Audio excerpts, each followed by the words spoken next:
Hello and welcome to Aquarium Dilemmas podcast. I'm your host, ScienceGal Aquatics, and this is my co-host, Jesse, and welcome to another wonderful episode. Thank you for tuning in. Yes, it's been fun talking with you and all the topics that to come.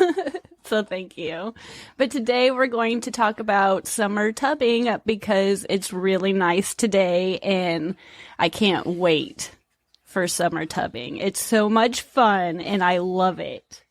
It's starting to be that time of year. Yes. It is. It's finally warmed up a little bit. We're getting out of the winter months and into the spring months. So basically it's problems and preparation time. Yeah, and why do you even want to summer tub? If you have the space and the temperature, if it gets warm enough, I know some people probably can't, and if they might not have the space to do it or for some reason, but if you are able to, I highly recommend it at least once to give it a shot, because I had no idea. There's some challenging parts to it, but the more I feel like I try it and I breed fish outside, I just get so much more yield when it comes to breeding, if that's your goal, especially with the guppies. I just have so much better luck outside during those summer months, and it's just so much fun.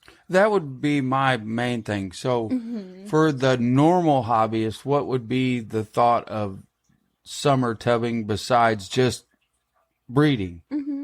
I just feel like even if you don't want to breed, I just feel like personally, my fish do well in my fish room. They look beautiful, but there's just something about seeing them in that outside sunlight and having that natural food source that you just don't necessarily even see. I just feel like they just overall do so much better. And I care for the summer tubs differently than the inside aquariums. I do care for them different. I'm not so hands-on, honestly. I kind of let the environment and just the natural, there's some evaporation and then it'll rain and I don't do the water. I let the algae build up a little bit more. And I just feel like that naturalness that I have outside, especially with the food. Let Mother Nature be Mother Nature. If that makes any sense. Let Mother Nature do her thing. I'm just surprised, just even if you don't want to breed, that just the coloration and just that food, I just can't, I was just so surprised. There is something about having that natural food source and that I don't necessarily want to recreate in the fish room either. I don't want to put mosquito larvae in my tanks inside where the fish outside get that all the time. And so I just feel like overall they do better. Well, you're starting to touch on problems and stuff there with the mosquito larvae. And that is the one big thing about summer tubbing. And to take a little step backwards or digress just a minute, we got into summer tubbing because we already had a pond outside. Yeah, and I didn't necessarily know what it was called. I probably had thought about breeding fish outside, but not necessarily me breeding it, just overall fish breeding outside. But once the definition, the word, listening to all the fish chats on YouTube, once the summer tubbing entered my life, I was really excited to give it a shot because I am so lucky. We live in the Midwest, so we do get cold and we do get really warm, but that summer spring months where it's 75, 85 range, they breed really well in that. Okay. There's a point where it gets a little too hot and a little too cold, a whole lot cold, too much heat, but that spring, beginning of summer months, they just breed so much better. Oh, yeah, absolutely. And fish that I can't necessarily breed inside, I don't have the best luck, I can breed outside very well. Well, a case in point on this dilemma, we'll stay towards the tubs, and we'll have to a whole nother episode just on the pond. But to stay towards the tubs, we do have one that is native mosquito fish from Missouri, and they absolutely do wonderful in a tub outside. And I feel like how can I put this that will make sense? I started with all different types of tubs. Like, I've started with smaller tubs, and now I have a little bit larger tubs, and I used to bring them in every time the seasons would get cold. I would carry them in, but I've gradually, there's still guppies and some live bears I like to go outside to breed, but I put more thought into the fish selection now that I choose to put outside, so they do well all seasons outside with a slightly larger water volume, because I don't have those. With the smaller tubs, I would get drastic change. Like, you're going to have a natural fluctuation in the water temperature being outside. Oh, yeah. But with the larger volume, I think that's helped because they are in a 300-gallon tub all year around. And when we first got them, I did not know how they like bred. Like, I knew they were live bears, but I didn't know what they needed to breed. And we started with a pretty small group. And since we've had them so long, I realize now they need a shallow place to kind of sunbathe. So it doesn't look good, but there's a like a 55-gallon trash can lid that floats, that they literally just kind of hang out in the shadow, like just the tiniest bit of water, and it's warm. And they like places to hide and cluster together. So they like to go underneath that trash can lid, and there's a driftwood piece that they hide under. Yes, that's where we started, though. We started with the driftwood piece, and then we noticed that they were like... They were getting on top of it in almost zero water. Yeah. And we were like, well, there's a reason they're doing that. And you so happened to decide is a good idea and took the trash can lid off of the can down here in the fish room that we have and pitched it in there. Side note for the trash can lid, like, we have our water change system's kind of unique in the fish room. This is a side note. And that trash can lid is for our clean water. Yeah, well, it had never been used. It's never been. So it went from being like at the store, and I gave it, cleaned all the stuff. But I was like, what am I going to do with this? I'm one of those people that if it's any type of relation to the fish room, I won't throw it away. And since it came into my life with a fish room purpose, I was like, I've got to find a reason to use this. And I noticed that, like you said, we noticed like some things, the more we've kept them, we've gotten better with knowing what they need. But I was like, man, this doesn't look good, but it works unbelievably well. Yep. You flipped it upside down, threw it in there, and it sinks down to about a half inch under the water on one side, and the water slopes up it, and the other corner's out of the water. So it's not completely submerged, and they swim up on it almost like a beach. Yeah, it's fun to watch them. And our little group has grown, and I was so nervous that first year keeping them outside during the winter, but they do better outside left alone than they would do better inside in my fish room. Also, I don't know why you would worry about that particular fish, the mosquito fish, because they were wild caught. They've been making it in the wild. It was not. We pulled them out of a stream. They'd been surviving so far. Yeah, it's grown 4 times. So, and each tub I've noticed too, it's not a one fit all. Just because you have summer tubs, you have to treat them. I like some like a little bit more algae. I feel like the white cloud minnows that we keep outside, they like some algae buildup for their eggs, and they like a lot of floating plants in their tubs. And I keep them in a 300-gallon tub too.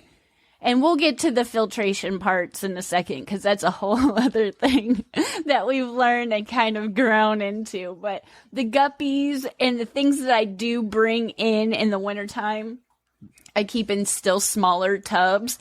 And we used to have we've tried air stones, we've tried sponge filters, and I use valves to kind of turn down the flow, because when I first started setting up the guppy tubs, I had this big elaborate filtration concoction that we built and modified, and it would just spin them in a circle because it was too much. They were on a merry-go-round or a Six Flags, so Flags Carnival ride. All that I just did not. I was so proud of how it looked, because I was like, man, this really is going to work well. And let me tell you, it did work well, and I had to not use it. So depending on what fish you do choose to keep outside, they do require certain amounts, like certain things that are different, but I do recommend floating plants for outside tubs of all sizes is a great idea. Yeah. Well, and that's the other thing. For your outside tubs, let's say you're not really into the breeding of the fish, but you're just going to put a few fish out there and see what happens. That's awesome. Well, outside tubs are also another place you can really propagate your plants if you want in the summertime. Yeah. I do get quite a bit of algae buildup on my floating plants that I don't keep all of the algae that builds up because it can be quite much being outside, but I still leave a lot more than I did in the beginning, because like with the rice fish, we've kept some rice fish outside, and I had tons of rice fish at the end of the summer, and they loved floating plants, and I kind of used the floating plants, and I would have an empty tub set up, and I would just take the floating plants and move it into the empty tub, and then let the eggs hatch there. And so that would be my fry tub from those 4 or 5 little rice fish we started with. We had tubs of fry, and so floating plants is definitely your friend. And I try to keep it in a spot where it's not always in the sun or always in the shade. Where I have them, it starts off in the shade until about noonish, and then it goes into direct sun until the evening time, and then it gets shaded. So I did put a little bit of thought. And then we do have one tub that's just direct sun, and it still does well, but it's a larger volume of water. Well, it's the mosquito fish. We're working with 2 300-gallon tubs and then 5 30-gallon tubs to clarify to everybody. And I don't fill them all the way up to the very top. I still have some buffer room. It's not filled all the way up. Well, yeah. Where we are in the Midwest, you are liable to have a rainstorm and you could overflow a tub. Well, and not only that, with the guppies, I had them filled quite full, and I would notice a couple of them would jump out more so than if I keep like 4 or 5 inches, not like, not all the way filled up. I don't have if they do jump, they don't get all the way out all the time. I'm sure I still lose some to jumping, but. Well, jumping's one of the problems. And starting off into the problems there, you got your jumping, then you have your other issues of other things coming in. Yeah. This year, it's sad to say, and it's something, like, I recommend if you can, and I've tried a few different nets to put over your tubs. If you could do that, do it. I have my biggest issue with why I can't keep them on is because our lovely dogs in the backyard destroy them and they get eaten up and just chewed on and just ripped apart. But having a net over your tubs, whether it's something you just toss over, but it keeps the leaves out, it keeps some crawly creatures, no matter what you have, are going to make it in there. It just helps. And this year, going back, I had more problems with birds. Like, I would have birds that would, I would just find them drowned. And I know in my head, they're going after my fish to eat. And not all of them make it out. But if for some reason I went away and there is a bird in my tub, that's not going to do well with your water quality. So having a net is something that I didn't put any thought into in the very beginning. And I have used sunshades too to kind of toss over there in the evening time. Just something to keep what you can out.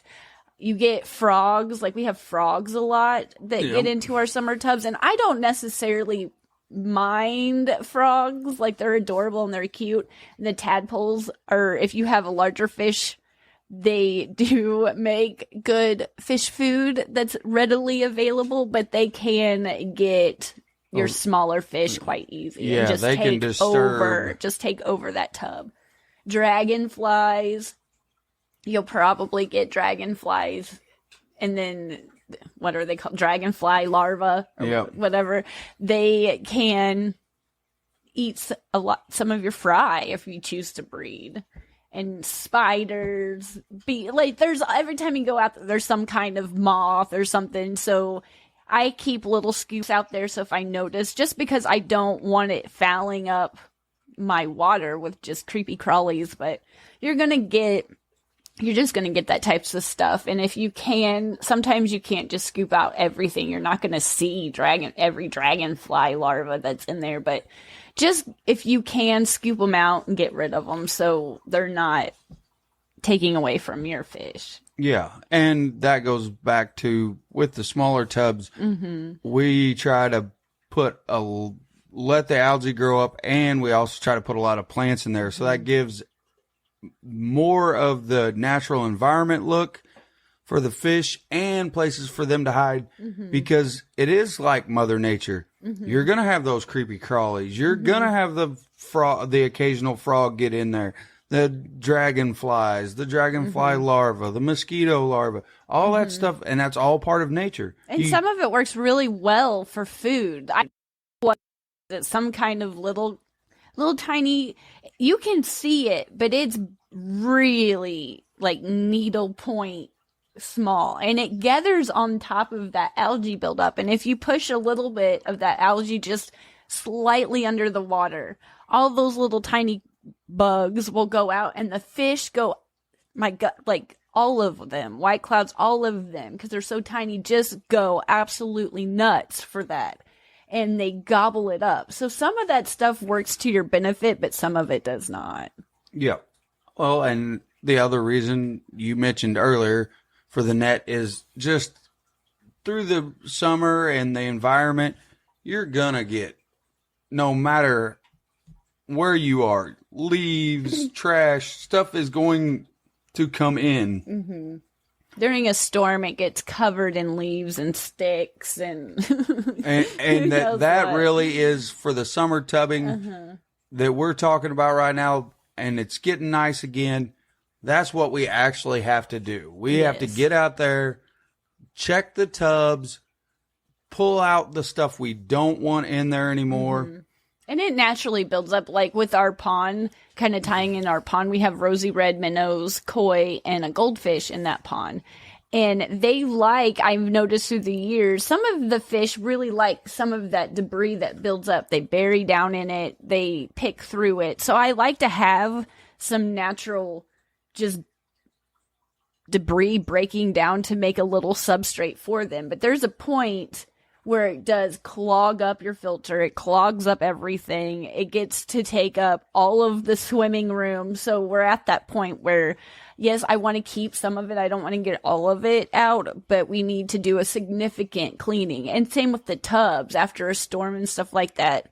I don't mind leaves and stuff getting in there with the tannins because it helps. I feel like it helps the fish, but it gets to the point where, like, a locust tree or something with a really big pointy needle, that's not good for your fish to swim up and get scratched. So some of that stuff you do have to get out. Oh yeah. Just for the fact that it is constantly, our pond and one of the mosquito fish tub is directly underneath a tree. So it's just tons and tons and tons of stuff, those little helicopter seeds, and then off the maple tree, the leaves and the sticks and the twigs. Like, I don't mind some of it, but there is definitely a point where that's one of the things when it comes to maintenance, it clogs up your filtration or your pump or whatever you choose to use.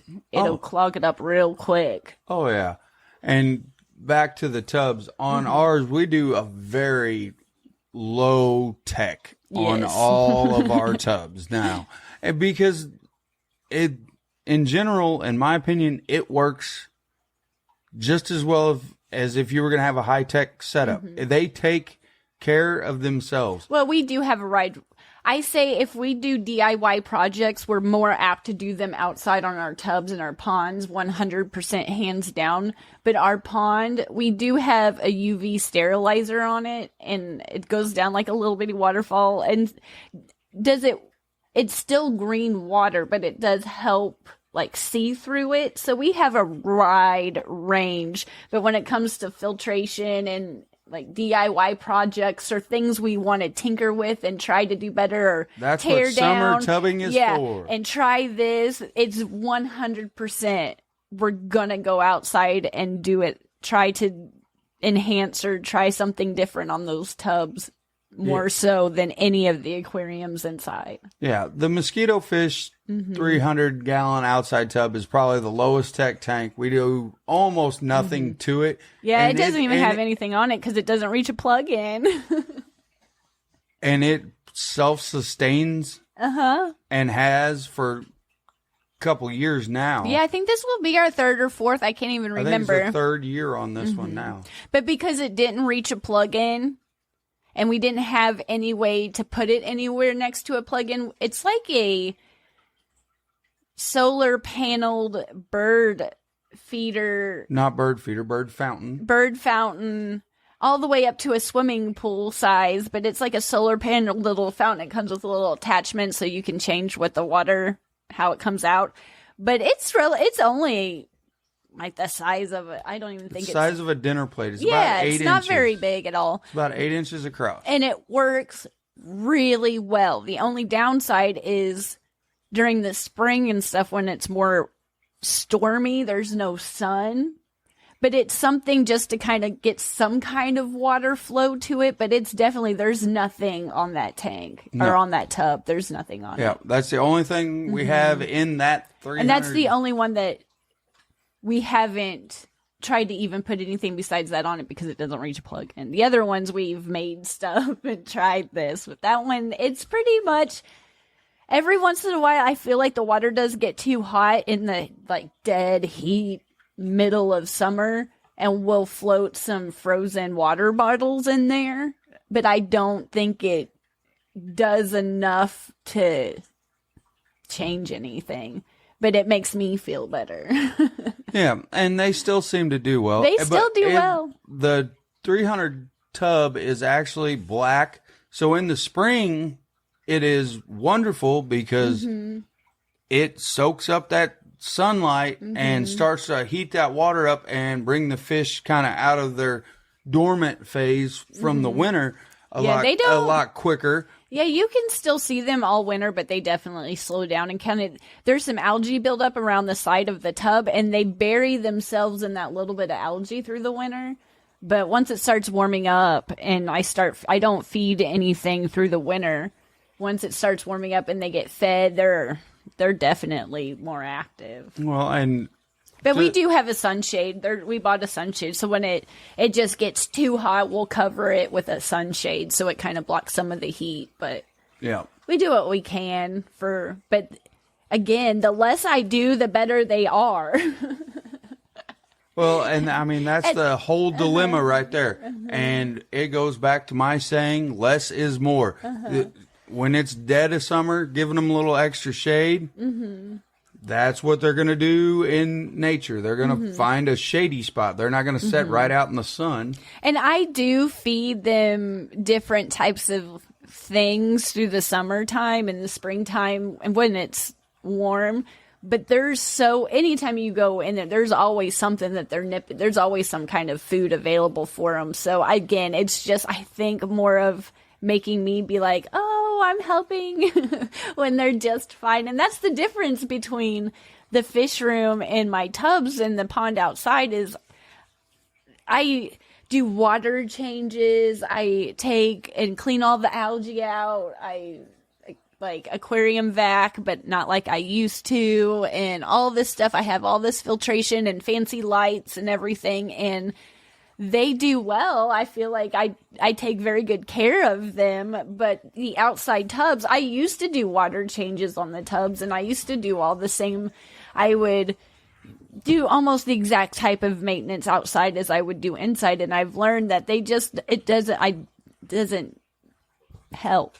Like I used to, for the pond, do like a water change. I would take like a pump out there and take some water out and refill it and start, and I don't have to do that. No, you are essentially not changing the water quality at all. No, and it naturally evaporates. There's every once in a while, I'm not going to say I haven't like topped off water, because in the summertime, there's times where it just gets really hot and it's a little dry. We haven't gotten any rain, and I will put some water in the tubs or the pond or whatever, but I don't do a weekly water change on my tubs or anything. I just kind of let, like you said, nature take care of it. Nature take its course, yes. Mm-hmm. There's a lot of just general problems you'll run into and dilemmas in summer tubbing. But to me, they're really, I take a step back from it. In the beginning, Carrie always, like she said, was wanting to do this, do that, almost treat it like an outside fish room. Mm-hmm. And which it is, but I treat it like nature's playground. Mm-hmm. It's a little bit, I take care of it differently. I don't know how else to explain it. It's just I took my hands, I don't have to do as much stuff to the tubs, and they just do fantastic. And there's some seasons I feel like it naturally, I get more fish than other seasons, but compared to the fish room, I get lots of fry in the fish room, but there's just the amounts at a time, I feel like, that come out. I just get more. And like the rice fish, I don't get, like they have eggs, they're not live bears. So, and I have floating plants where I'd get just a handful that would make it outside. A lot more would make it. So they're still breeding. It's just, I think the live food and that stuff that I've just now started to be able to hatch baby brine shrimp and do some more things that in my head is more advanced when it comes to food, but just being outside and having all that stuff just there, just naturally from the bugs and just being outside, I can't compete with that. Well, yeah, I believe I get a lot more healthy adults that are from fried to growing up to healthy adults than I do for those fish that the guppies. Yes, I always get guppies that grow up because I've had guppies. That's what I'm most experienced with. But taking on, like, I really wanted these rice fish. They're beautiful, but I didn't know how to breed egg scatterers. And it's just, I can't compare to what I get outside the yield that grow up. Well, there's a difference. Mother Nature knows how to let the light come up and then turn it off. Yeah, because I can't turn off a light switch. Mother Nature's really good at that. She almost does it like on a schedule. And I wish I was one of those people, especially since I have this podcast. I should be able to say that better. But I'm so glad I tried it, because I feel like my whole fish keeping skills went up, because I was just like, wow, this is amazing. Yeah, Mother Nature's timer and all of the food that is, and the algae and the microbacteria and everything that grow out in those tubs is way more helpful for your fish and just the natural sunlight overall. Yes. And I feel like since I've had tubs outside and kept fish outside, my aquariums inside have, like, I don't have the best aquascaped tanks, but my tanks inside look a lot better because I just understand things even more when it comes. It just helped me that much more to keep them inside and outside. I can agree with that. But I do, in the beginning, I just wanted everything I wanted to keep inside, I wanted to keep outside. And there's some that I like, guppies, live bears. I think the rice fish, and again, we live in the Midwest. do great. Once I realized the goldfish and the koi do better outside. Koi I always knew, but I had goldfish in the wrong conditions for a long time, and they just do so much better outside. But I do put a lot more thought into what I keep, because I just was throwing everything out there. And one of the challenging parts is because they do well during the summertime. Once I wanted some, I have to bring in. Because there's your dilemma, bringing them back in. Once that first frost hits, okay, so I'm going to take a step back. I choose to keep them outside when our temperature outside at night is at least 60 degrees. And I choose to bring the ones that I need to bring in inside before our first frost. So that's my tubbing season. But like the guppies, they won't make it past that first frost, whereas the white clouds and the mosquito fish do. So I will always probably breed guppies outside, but that's the one thing that I feel the worst about is sometimes I can't catch them all. I don't see them all. I start bringing them in, I'll scoop what I can see, because it does get stirred up when you're scooping out the babies in the fry. So there's a point you can't see, so you gotta let it set. And so I give myself multiple days to scoop all those fry out, but it never fails that you miss that one. And so I don't necessarily just throw everything outside, because like if it does breed really well, which I'm hoping for, like the rice fish, if I miss some, are they still going to be okay? Or do I need to start giving myself even more time to prepare to bring them all in? Because I feel horrible when you go out there and you're like, oh man, I missed that one. And you're like, dang it.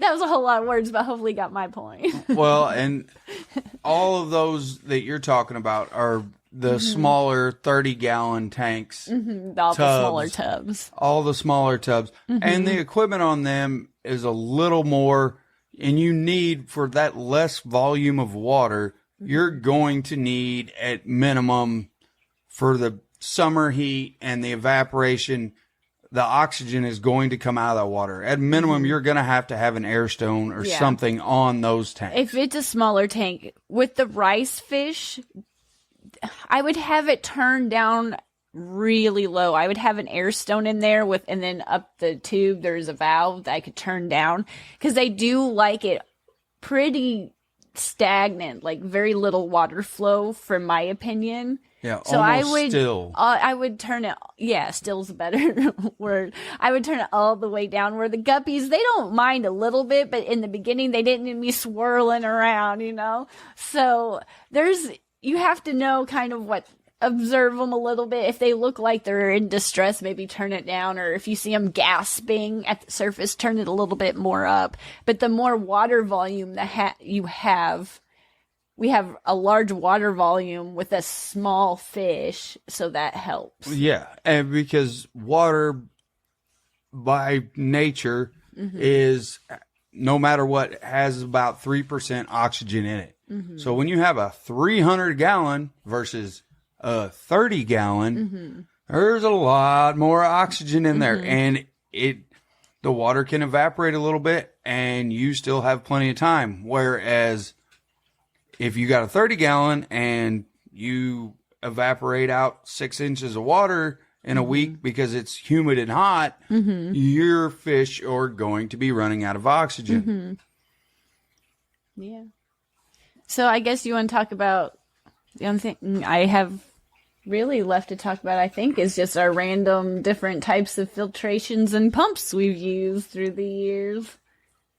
Go ahead with Hey, they all work. I'd say the substrate of what you put in some of the smaller tubs. Well, I started out with just a little bit I didn't make the substrates real thick, because I knew they would build up a little bit. So I started off with just some pea gravel and some sand mix, just what I had left over in the fish room. Even with those larger tubs, I didn't put gobs of substrate. And I don't think the pond we started off with anything, and just kind of turned to pond sludge. But the koi and the goldfish they bury down, and the minnows seem to like it too.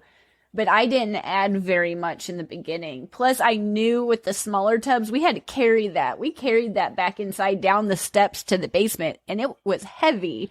So it's really, that's probably just, you'll have to research what you want to keep and what you want to keep it in and what's best for that fish. But I started with just some, like the outside hardware store, the smaller grain pea gravel and some sand. I like sand as substrate, so that's what I mixed in. And we do have some hydrophilia in some of the tubs that we would grow, and it worked well with that substrate. But over the 3-4 years we've had them outside, it's just naturally built up with just debris that's broken down a little bit and some leaves that we've left in there. Oh, yeah. And with all of our tubs, the smaller tubs actually come from a farm. Mm-hmm. They're mineral tubs that have been used up, cleaned out, and we've repurposed them. They do work well. So for your tubbing aspect, a little bit of a thought/dilemma. If you're thinking about tubbing and you're going to your local farm store or wherever and you're looking for something to put outside, you might look into finding somebody around there that you know that has a farm, because those mineral tubs, a lot of those farmers don't use them. They already have humongous water troughs and ponds or something else for their animals to get water. It's super cheap and or free. And they also double as, if it doesn't work out for summer tubbing, you can plant vegetables in it. Yeah. And that one larger 300-gallon, I think we got it at the feed store or something. Both of them. It was cracked. So we got it because we don't fill it all the way up to the top. The top, like, rim is cracked. So I believe we got it for a discount. Yes, I did. I had to talk to the manager because I bought one brand new. And the 300 doesn't look gallon, the best, but it serves a great purpose. Well, the 300 gallon is a Rubbermaid tub. That's a stock tub. It's super thick, super heavy duty. It's flexible enough when the water does freeze here in the wintertime. It expands a little bit with the water freezing. And in the summer, it goes right back the way it was. And being black, like I said earlier, it really helps in the spring get the fish kind of motivated, helps warm that water up a little quicker. Yeah, and that's the only drawback I would say is you can't see them like a side panel because you can't see. You can only see from the top. But I know that some people use aquariums outside, and I don't. I've used smaller ones for like trying to collect food sources, a little like the little 3 gallons. But we have dogs outside. And I'm afraid that they would knock something over, and I don't want the glass out there for the dogs. But I don't feel like having aquariums or rubber. As long as you have a space and it wouldn't get broken, you can use aquariums outside too. Oh yes, you could. But it's just whatever's you would have to keep in mind your environment of what your fall and winter are like. You're not going to want to have that glass aquarium out there in the winter with anything at all in it, even the minute, smallest amount of water and substrate. When that freezes, it's going to expand and you're liable to bust the seal on it. But we move those tubs inside too. So if you have fish that you just cannot keep outside because it gets too cold, and you just drain it down to where, as long as you can carry it or have someone help you carry it, and you have to bring it inside. We set it downstairs in the basement, those tubs. So it's just whatever if you want to keep them outside versus bringing them in, because we've done both. Oh yeah. And the only reason why that's a whole dilemma in itself. When you start the idea of summer tubbing, is this, you have a choice to make. Is this going to be, you're going to leave them, especially in picking the size of your tubs, are they going to stay out there and you're going to do the work of scooping the fish out and bringing them back in if they can't survive? Or are you doing your research and picking a fish that you're going to try to keep out there all year? Because it's kind of, I feel like it's a very similar thing. I'll set up a hospital tank in the fish room, and it'll eventually be whatever I hospitalize or quarantine or whatever I put in. It just becomes its tank. Like, this is my quarantine tank for these new guppies, and it just eventually becomes its own guppy tank. So with the summer tubs, and I would think about it the entire time I had the tubs set up. Am I going to leave these up, or I'm going to bring them in? Like, what am I going to do after the fish? I'd bring in the guppies. And so, like, it's the only reason why I stopped, or why I wanted to bring the tubs in the first place, is because what I was keeping out there was mainly guppies, and they could not stay outside because they would not make it after the first frost. So I wanted to bring them in, but I didn't necessarily want to take all of them out. So I'd take most of the fry and put them in a tank and leave the parents or in that tub. But the kids would a lot of times something would get spilled or splashed or Nerf gun bullet fight, and I felt like that wasn't doing those fish any favors either. So I eventually just decided to bring in all the guppies, just try my darndest to get them all and then I would just leave the tubs outside, leave the ones that would be okay in cold water outside. But now it's the same thing, that I like something that can breed outside and be okay all year. So I'll set up a tub and it'll eventually kind of just be its own tub forever, Oh, yeah. So, but I still feel like I will always breed guppies outside when I can. But that's the one thing that it's just hard to get them all. Well, and I feel leaving the smaller tubs out, that water sitting in there with everything in it and the rain and it aging, as long as when we add the fish, as we've mentioned before, as long as we are putting those fish in there at a temperature that they are comfortable with, the water quality, I believe, is much higher and better for them. And this is kind of a side note, like, our neighbor doesn't breed fish outside like I do, but she has an amazing garden, and she likes to keep, I believe it's some bettas in some small tubs around her garden just for... No, she keeps bettas in her rain catch barrels to eat all of the mosquito larvae and stuff like that get in the barrels. And then that little bit of waste that the beta provides to that water helps fertilize the plants. Yeah, and that's a side note too in and of itself. Like you have all this water, and instead of just throwing it out, I put a sprinkler on the other end of my hose, and so it sprinkles in the garden. And let me tell you, that's a whole other perk to fish keeping. Like, yep, I see why a lot of us like to garden now. It's like perfect. But yeah, going back to the tubs, like, that's another reason. Fish emulsion is what it is. You can buy it. A lot of gardeners, I'm sure there's a lot of people that keep fish and also keep plants and stuff. Fish emulsion, you can buy it at your any local garden store, or if you already have fish tanks, you have fish emulsion. When you do that water change, that water is the best thing to water your plants with. Yeah, that was another thing. Now that I keep fish and I a little bit more experience, like, all the side perks. But yeah, going back to the neighbor, like, that's another reason why you can summer tub without actually breeding and summer tubbing. It's just another perk to keeping a fish outside. Yeah. It's helpful.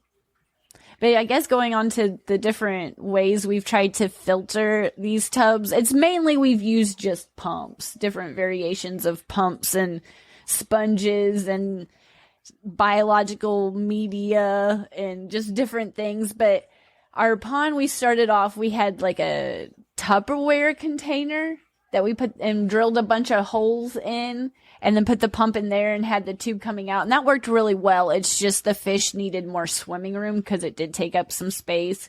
We've used the solar panel fountains. We've used air stones. I've tried to use the sponge filters. I just feel like they get clogged up a little bit too. I was constantly picking algae off of them, but it did work really well. just different variations of pond pumps is mainly what we use in some different aspect. We've lost a few over the years because our wonderful dogs outside would literally stand up and somehow get them out of the larger tubs and chew them up. So depending on what type of animal you have outside, you might lose a few, but it's just depending on the fish, what their needs are, how much oxygen they take, if they like a faster flow, a smaller, more slower, fine flow. It's just whatever. Well, and you can get away with an awful small pump on the size of your tubs, depending. You do not need you can get a very small fountain pump from Lowe's, and the smallest one they have, I think it's only like $25, $20, and it puts out tons of flow for a little 30-gallon tub. I mean, if you are going with a fish that really likes the flow, like I'm staring at the tank right now, so an Amica Splendid likes flow. They enjoy the water moving quite a bit. So if you're going to try them outside, that'd be a fish you could buy that little bitty pump and put in there just to push water around in that tub. And it's not going to, it's going to aerate. It's going to make the fish have more of their normal environment that they like. As long as you have a tub that's a little bit more elongated, because I have noticed with those mineral tubs, they're circular. So if you have something with any type of power behind it, it's going to just swirl them around. So if you have something like that, go with a larger water volume. But not only that, have it a little bit more elongated so it has... more of an oval. Yeah, more. Because I feel like that's just something I didn't necessarily think of in the beginning that I really like, They're not necessarily swimming, but going down the river, they're getting swept away. It's more of a toilet bowl effect. Yeah, and you don't want that at all. No comparison to that. Yes, it's more of a toilet bowl. They're just going woo woo. It looks like NASCAR for fish. Goodness. But I really feel like it's just dependent on the fish you keep, how much water flow, what kind of pump, if you need a pump at all, if it's more of just some aeration, a sponge, like an air stone. I just feel like it's dependent on what you want to keep. So you just need to research that to know what they need, to know what you need to go with. Because sometimes just honestly an air stone will work, but other times you need something a little bit more than just a solar panel fountain, with the tiniest little sponge on there. I do keep a lot of smaller fish that don't require a lot of oxygen because they're so small and they don't have a lot of waste. So when they're in a huge water volume, like I don't have so many problems. But it's just dependent on your fish, because we've had a largemouth bass outside that needed a lot of filtration, a lot of air to keep it alive. So it's really what you keep. Yeah, it depends on what you're going to keep in said outside tub and how big this outside tub is. Well, is there anything else you want to say on the topic before we wrap up? Oh, we will have to do another... I feel like we've forgot some things, but... We'll have to do another summer tubbing, or actually just an outside pond episode. Yeah. But the summer tubbing, it comes with all kinds of problems and issues, but overall... It's a great experience. I highly recommend it, because the problems and issues aren't something that you need to be scared of. No, they're almost more fun to tackle. They're completely... And will... manageable. Long term, help you in your own fish room, in our opinion. It kind of gives you a better perspective of how things work in nature and in the outside environment that they normally would be in, not in that little glass box. And it really opens your eyes to what's maybe not really a problem. It's an issue, but it's not really a problem. Yeah, and it's something that I've noticed about myself. I'm more apt to check the weather now that I keep fish outside too. I'm more excited to be like, oh, what's the weather going to be like today? Oh, it's getting close to that 60-degree mark. It's getting close that I can go set up and get everything ready to go. And I just recommend a net, some kind of covering. Just get you some kind of covering. It's going to help a whole lot. Just something that simple and doesn't have to be fancy. I've used like netting from the fabric store because it was a very fine mesh. So I felt like it blocked more things than something that was a little larger. And that's a good point. And that's probably the key ending note there. It is to put a net over it just to keep out that debris, animals, everything we talk about. And that will curve one of your bigger problems or issues with the bugs, the critters, the debris. And then you can just decide on how much algae you want to grow in that tub. Yeah, I definitely pay. So some kind of netting, I pay more attention to the outside temperatures. I know when it's going to be my season. I pay attention to that first frost. Research your fish, because if you are not wanting to bring them in, or you don't have a way to catch every fry to bring them in, do your research so you know if they are even able to go outside for more than just a few. Because you don't want to breed all these fish and have no way to bring them in. Yeah. And then they pass away because they get too cold or too hot. And then, what else? What's something else? Know what kind of airflow they need. Yeah. But it's so what kind fun. of water flow they need, or if they even need water flow at all. Yeah, it's a fun time. I highly recommend it. If there's a way that you can summer tub, I highly recommend you give it a shot at least once. I agree to that. Even if you don't have fish outside that are breeding, to see how well they're just so happy. I feel like I just highly recommend. Summer tubbing's fun. But if you're interested in watching this podcast, feel free to check out the memberships on ScienceGal Aquatics on YouTube. But it's been a fun conversation. Thank you for listening. And I really wish you luck on your next summer tubbing project, because you're going to have a lot of fun. So, and if you're interested in interacting with us a little bit more, you can check us out on ScienceGal Aquatics on YouTube, and we do a Sunday live chat. We do a Sunday live chat. I like to say it that way. Do. But thank you for listening, and if you would like to help this podcast out, feel free to share it out, if I can talk, on all your platforms. Please share it out. Please share it out. I've gotten so excited about this topic, I can't even talk anymore. So thank you. And until the next episode, thank you. Thank you so much for tuning in. Bye.